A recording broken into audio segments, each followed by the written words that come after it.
Hello friends, आपका फिर से एक बार बहुत बहुत स्वागत है आपके अपने यूट्यूब चैनल महेशम क्लासेस में। तो फ्रेंड्स, आज हम लोग बहुत ही इम्पोर्टेंट टॉपिक है ये फ्रेंड्स, ग्लोबल टॉपिक है। ये टॉपिक है ग्लोबल वार्मिंग। तो फ्रेंड्स, हम लोग इसी पे बात करने वाले हैं, ग्लोबल वार्मिंग के बारे में। ग्लोबल वार्मिंग का कारण क्या है, इससे क्या हो सकता है और इसे कैसे रोका जा सकता है और आखिर ये है क्या, सब चीज़ हम लोग जानेंगे इसी एक वीडियो में। तो फ्रेंड्स, मैं हूँ आपके साथ मिस मेनका।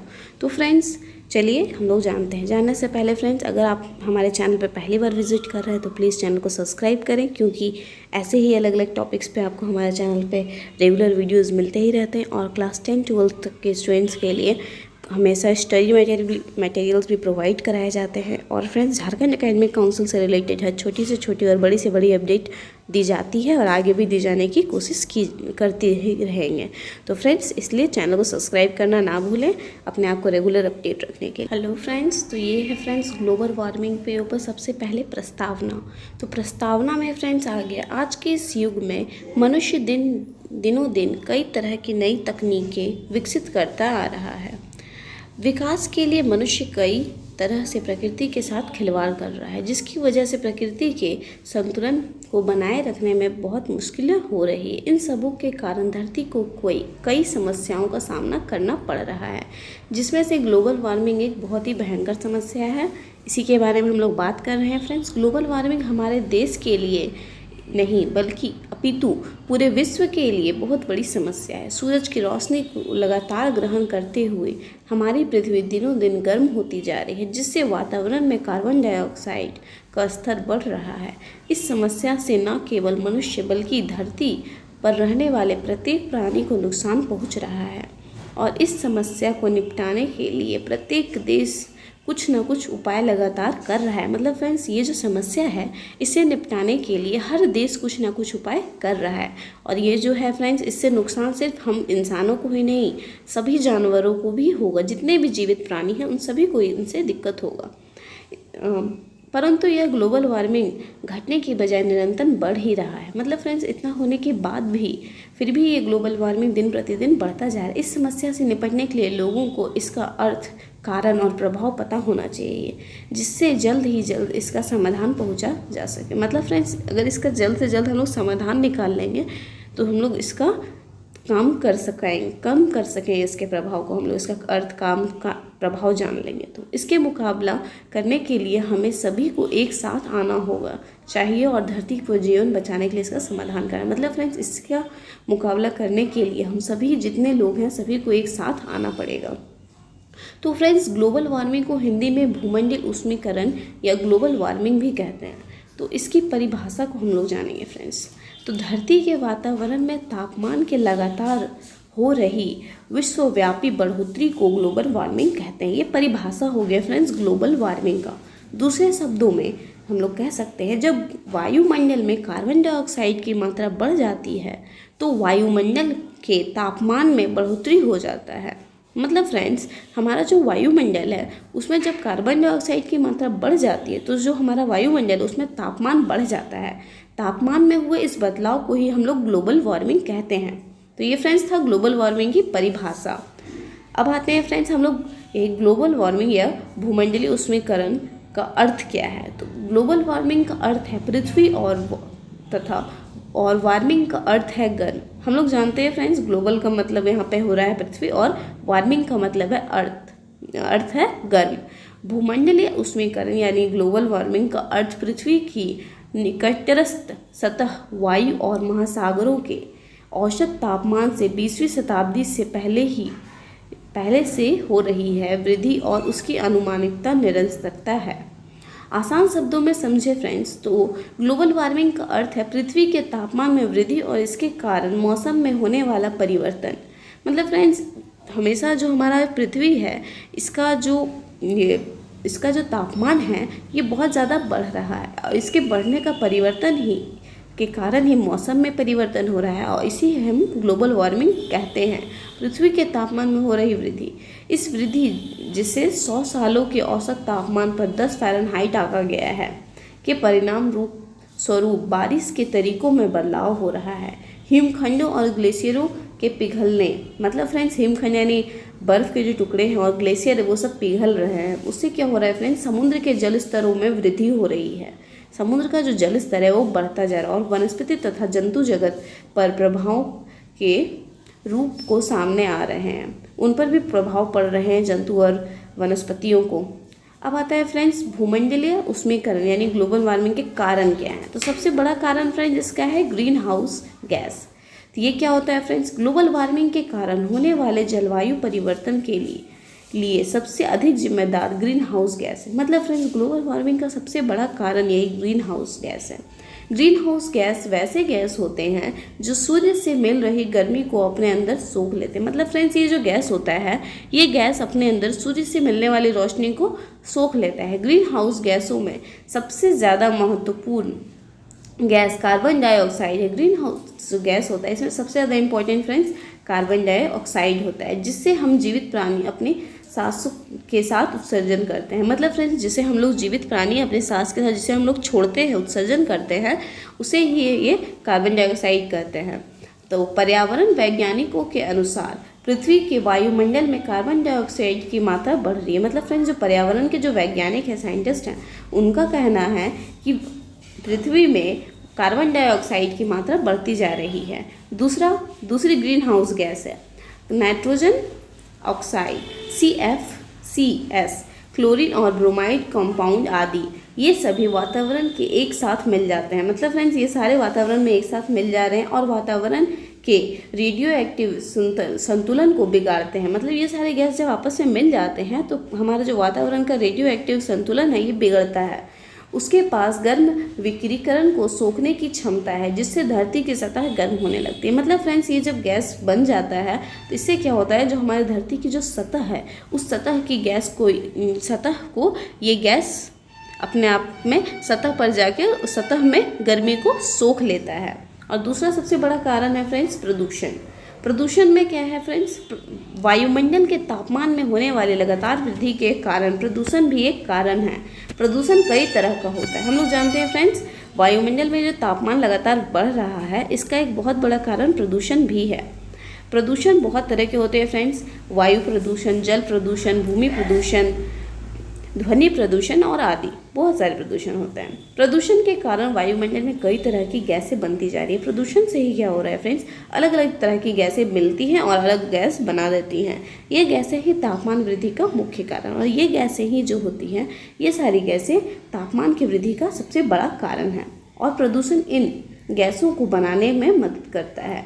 प्रदूषण जो है और इन सब गैसों को मिलाकर और ज़्यादा बना देता है, जिससे कि हमारी पृथ्वी गर्म हो जाती है। इसके बाद हमारा फ्रेंड्स कारण है जनसंख्या वृद्धि।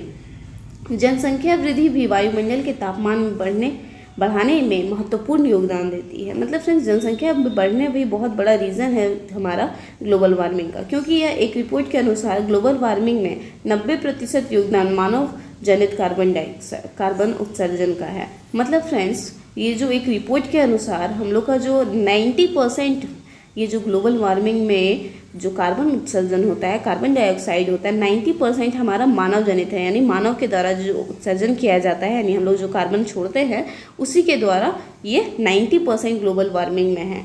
यानी अगर जनसंख्या कम हो जाएगी, लोग कम होंगे, तो उससे लोग कम सांस लेंगे, सांस कम छोड़ेंगे, तो उससे क्या होगा, लोगों को कार्बन की मात्रा कम हो जाएगी वायुमंडल में। और दूसरा कारण है फ्रेंड्स हमारा जंगलों की कटाई। मनुष्य अपनी सुविधाओं के लिए प्रकृति से छेड़छाड़ करता रहता है। ये तो बहुत नॉर्मल सी बात है फ्रेंड्स, मनुष्य अपनी सुविधाओं के लिए हमेशा छेड़छाड़ करता है प्रकृति से। मनुष्य ने धरती के वातावरण को संतुलन बनाए रखने वाले पेड़ पौधे को काट कर वातावरण में अत्यधिक गर्म कर दिए हैं। मतलब फ्रेंड्स मनुष्य क्या करते हैं, हम मानव क्या करते हैं, वातावरण को अपने अनुसार बनाने का कोशिश करते रहते हैं। हम लोग लकड़ियों को काटते हैं, पेड़ों को काट देते हैं, जिससे क्या होता है हमारे वातावरण में बहुत अधिक गर्मी हो जाती है, जिसके कारण समुद्र तट का जल स्तर बढ़ रहा है। मतलब फ्रेंड्स इससे क्या हो रहा है, हमारा समुद्र तट जो है उसका जल स्तर काफ़ी तेज़ी से बढ़ रहा है। समुद्र के इस तरह जल स्तर बढ़ने से दुनिया के कई हिस्से जल में लीन हो जाएंगे। मतलब फ्रेंड्स अगर इसी रफ्तार से अगर गर्मी बढ़ती रही और जल स्तर बढ़ते रहा तो बहुत जल्द ही कुछ समय में हमारा जो बहुत सारे इस दुनिया के हिस्से हैं वो पानी में नील हो जाएंगे। और भारी तबाही मचेगी। यह किसी विश्व युद्ध या किसी एस्ट्रॉइड के पृथ्वी से टकराने से होने वाली तबाही से भी ज़्यादा भयानक तबाही होगी।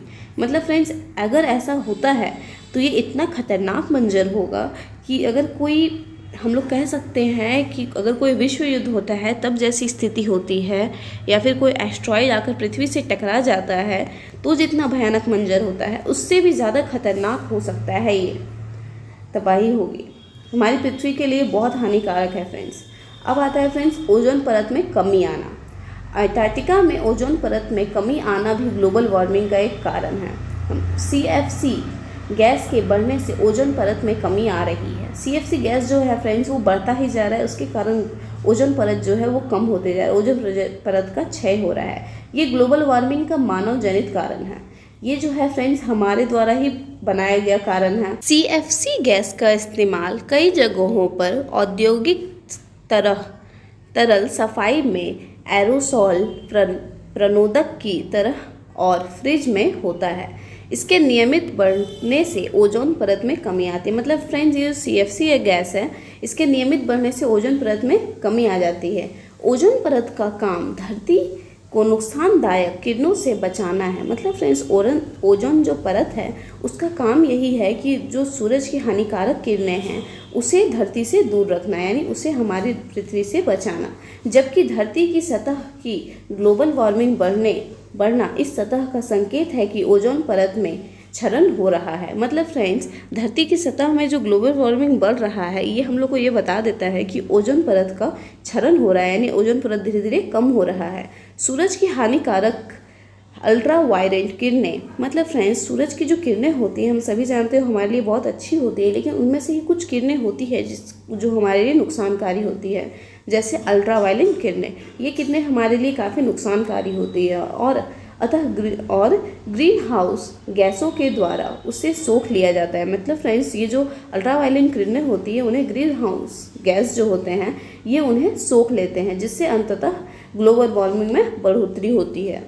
और फ्रेंड्स, इसका नेक्स्ट कारण है उर्वरक और कीटनाशक। खेतों में फसलों को कीड़े से बचाने के लिए इस्तेमाल किए जाने वाले उर्वरक और कीटनाशक पर्यावरण के लिए हानिकारक होते हैं। मतलब फ्रेंड्स, खेतों में जो कीड़ों से बचाने के लिए फसलों को जो हानिकारक उसमें उर्वरक डाले जाते हैं, कीटनाशक डाले जाते हैं, वो काफ़ी हानिकारक होते हैं पर्यावरण के लिए। ये केवल मिट्टी को ही प्रदूषित नहीं करते बल्कि पर्यावरण में कार्बन डाइऑक्साइड, मीथेन और नाइट्रस ऑक्साइड जैसी गैसें छोड़ते हैं जो ग्लोबल वार्मिंग के लिए जिम्मेदार है। मतलब फ्रेंड्स, यही सब कारण हैं जिसके कारण ग्लोबल वार्मिंग बढ़ता ही जा रहा है। अब फ्रेंड्स, हम लोग जानेंगे ग्लोबल वार्मिंग के प्रभाव क्या हैं। तो ग्लोबल वार्मिंग के फ्रेंड्स बहुत सारे प्रभाव हैं, कुछ को मैंने यहाँ पे लिखा है। नंबर 1 में है फ्रेंड्स, ग्लोबल वार्मिंग के बढ़ने से साधनों के कारण कुछ वर्षों में इसका प्रभाव बिल्कुल स्पष्ट हो जाएगा। फ्रेंड्स, ग्लोबल वार्मिंग ऑलरेडी अभी बहुत बढ़ा हुआ है, फिर भी अगर कुछ सालों तक ऐसा ही रहा तो इसका प्रभाव हम लोग बिल्कुल स्पष्ट देख सकेंगे। अमेरिका के भूगर्भ सर्वेक्षकों के अनुसार मोंटाना ग्लेशियर राष्ट्रीय पार्क में 150 ग्लेशियर हुआ करते थे। मतलब फ्रेंड्स, अमेरिका का एक पार्क है, वहाँ पर 150 ग्लेशियर हुआ करते थे, लेकिन इसके प्रभाव की वजह से अब मात्र वहाँ पे 25 ग्लेशियर ही बचे हुए हैं। इसका दूसरा कारण है फ्रेंड्स, बड़े जलवायु परिवर्तन से तूफान और खतरनाक और शक्तिशाली होते जा रहे हैं। मतलब फ्रेंड्स, ये जो जलवायु परिवर्तन हो रहा है इससे हमारा जो तूफान है ये बहुत ज़्यादा शक्तिशाली होता जा रहा है।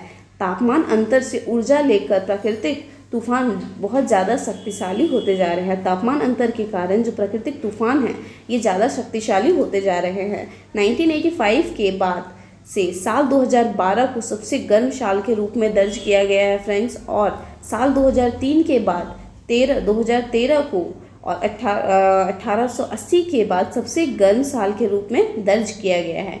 ग्लोबल वार्मिंग की वजह से बहुत सारे जलवायु परिवर्तन हुए हैं फ्रेंड्स, जैसे कि गर्मी के मौसम में बढ़ोतरी, मतलब फ्रेंड्स गर्मी का मौसम ज़्यादा समय तक चलना, ठंडी के मौसम में कमी, मतलब ठंड का मौसम कम होने लगा है, तापमान में वृद्धि, तापमान ज़्यादा रहता है हमेशा, वायु चक्र के रूप में बदलाव, वायु चक्र हमेशा बदलते रहता है, जेट स्ट्रीम, बिन मौसम बरसात, बर्फ की चोटियों का पिघलना, ओजोन परत में क्षरण, भयंकर तूफान, चक्रवात, बाढ़, सूखा आदि, ये सभी फ्रेंड्स ग्लोबल वार्मिंग के ही कारण हैं। आगे फ्रेंड्स इसका कारण है, अगर इस तरह से ग्लोबल वार्मिंग बढ़ती रही तो जो भी बर्फीले स्थान है वो पिघलकर अपना अस्तित्व खो देंगे। मतलब फ्रेंड्स अगर ऐसे ही आगे भी होता रहा, जो भी बर्फीले स्थान हैं वो अपना अस्तित्व खो देंगे, मतलब वो नहीं रहेंगे। आजकल गर्मी और अधिक बढ़ती जा रही है, हम लोग देख रहे हैं फ्रेंड्स गर्मी रेगुलर बढ़ती जा रही है और सर्दियों में ठंड कम होती जा रही है। मतलब फ्रेंड्स सर्दियों में जो ठंड लगती थी पहले के मुताबिक अब कम होती जा रही है। जब हम सर्वे को देखते हैं तो हमें पता चलता है कि पृथ्वी का तापमान धीरे धीरे बढ़ता जा रहा है। मतलब फ्रेंड्स सर्वे के अनुसार पृथ्वी का तापमान धीरे धीरे पहले के मुताबिक बढ़ता जा रहा है। कार्बन डाइऑक्साइड गैस के बढ़ने की वजह से कैंसर जैसी बीमारियां हो सकती हैं फ्रेंड्स। मतलब फ्रेंड्स ये जो ग्लोबल वार्मिंग है ये सिर्फ पृथ्वी को ही नहीं हमारे शरीर को भी नुकसान पहुंचाती है। इससे हमें कैंसर जैसी भयानक बीमारी भी होने का खतरा रहता है। ग्लोबल वार्मिंग की वजह से रेगिस्तान का विस्तार होने के साथ साथ पशु पक्षियों की कई प्रजातियां भी विलुप्त हो रही हैं। मतलब फ्रेंड्स ग्लोबल वार्मिंग की वजह से क्या हो रहा है, रेगिस्तान का विस्तार हो रहा है। मतलब फ्रेंड्स रेत का जो स्थान होता है वो बढ़ता जा रहा है रेगिस्तान, और पशु पक्षी जो है उनकी बहुत सारी प्रजातियां विलुप्त हो रही हैं, यानी खत्म होते जा रही हैं। ग्लोबल वार्मिंग के अधिक बढ़ने की वजह से ऑक्सीजन की मात्रा भी कम होती जा रही है। ग्लोबल वार्मिंग जो इतना बढ़ रहा है फ्रेंड्स, इससे क्या हो रहा है, ऑक्सीजन की मात्रा में भी कमी हो रही है, जिसकी वजह से ओजोन परत कमज़ोर होती जा रही है। आगे फ्रेंड्स भूमंडलीय उष्मीकरण यानी ग्लोबल वार्मिंग के घातक परिणाम, यानी ग्लोबल वार्मिंग के परिणाम क्या हो सकते हैं, तो चलिए जानते हैं फ्रेंड्स। ग्रीन हाउस गैसें वो गैसें होती हैं जो पृथ्वी के वातावरण में प्रवेश कर यहाँ का तापमान बढ़ाने के कारण बनती है। मतलब फ्रेंड्स ग्रीन हाउस गैसें वैसी गैसें होती हैं जिससे पृथ्वी का वातावरण, जो पृथ्वी के वातावरण में प्रवेश कर कर यहाँ का तापमान को बढ़ाती है। और वैज्ञानिकों के अनुसार इस गैस का उत्सर्जन अगर इसी प्रकार चलता रहता है तो 21वीं शताब्दी में पृथ्वी का तापमान 3 डिग्री से 8 डिग्री सेल्सियस तक बढ़ सकता है। मतलब फ्रेंड्स 21वीं शताब्दी में पृथ्वी का तापमान 3 से 8 डिग्री सेल्सियस तक बढ़ सकता है। अगर ऐसा हुआ तो इसका परिणाम बहुत ही घातक होगा। दुनिया के कई हिस्सों में बिछी बर्फ की चादरें पिघल जाएगी, समुद्र का जल स्तर कई फीट ऊपर तक बढ़ जाएगा। मतलब फ्रेंड्स ऐसा होगा तो समुद्र पे जो बर्फ़ की चादरें हैं वो पिघल जाएंगे और समुद्र का जल बहुत ऊपर तक उठ जाएगा। समुद्र के इस बर्ताव से दुनिया के कई हिस्से जलमग्न हो जाएंगे। मतलब फ्रेंड्स अगर समुद्र में ऐसा होता है तो दुनिया का बहुत सारा हिस्सा ये जलमग्न हो जाएगा, जल से भर जाएगा और भारी तबाही मचेगी। यह तबाही किसी विश्व युद्ध या किसी एस्ट्रॉइड के पृथ्वी से टकराने के बाद होने वाली तबाही से भी बढ़कर होगी। मतलब फ्रेंड्स ये जो तबाही होगी वो बहुत ज़्यादा भयानक होगी। आगे है फ्रेंड्स हम लोग इसे रोकथाम कैसे करें, मतलब इसको कैसे रोकें, कम से कम इसका कैसे करें इसे हम लोग। तो फ्रेंड्स पहला है सरकारी एजेंसियों, व्यापारिक नेतृत्व, निजी क्षेत्रों और एनजीओ आदि के द्वारा जागरूकता अभियान चलाया जाए। मतलब फ्रेंड्स इसके द्वारा हम लोग जागरूकता अभियान चलाएं सरकारी एजेंसियों द्वारा। और फ्रेंड्स और बहुत सारी चीज़ें हैं, आप लोग यहाँ पढ़ सकते हैं, मैंने सारी चीज़ को यहाँ पे लिखा है, देखिए।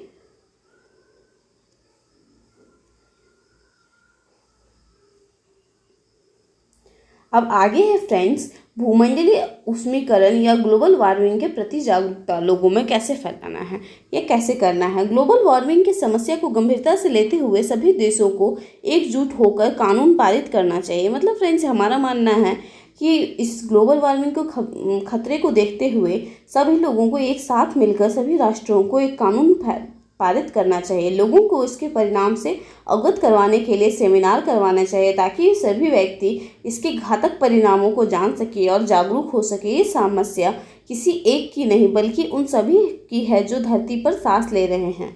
मतलब फ्रेंड्स इस पे ये सभी की समस्या है। ग्लोबल वार्मिंग को रोकने का कोई इलाज नहीं है, इसके बारे में सिर्फ जागरूकता फैलाकर ही इससे लड़ा जा सकता है। मतलब फ्रेंड्स इसको रोका नहीं जा सकता है, बस हम लोग इसको जागरूकता फैलाकर कम कर सकते हैं। हमें अपनी पृथ्वी को सही मायने में ग्रीन बनाना होगा। अपने कार्बन फुटप्रिंट्स यानी प्रति व्यक्ति कार्बन उत्सर्जन को मापना का पैमाना जिसे बोलते हैं को कम करने के लिए जनसंख्या को बढ़ने से रोकना होगा। मतलब फ्रेंड्स हम लोग जो कार्बन छोड़ते हैं उसे कम से कम करना होगा। उसको कम करने के लिए हमें अपनी जनसंख्या को घटाना होगा। हम अपने आसपास के वातावरण को प्रदूषण से जितना मुक्त रखेंगे, पृथ्वी को बचाने में यह उतना बड़ा भूमिका निभाएगी। तो फ्रेंड्स, इस वीडियो में हम लोगों ने ग्लोबल वार्मिंग के बारे में सब कुछ जान लिया। अगर वीडियो अच्छा लगा हो तो फ्रेंड्स प्लीज़ चैनल को सब्सक्राइब जरूर कीजिएगा और वीडियो को लाइक ज़रूर कीजिएगा। Thank you for watching.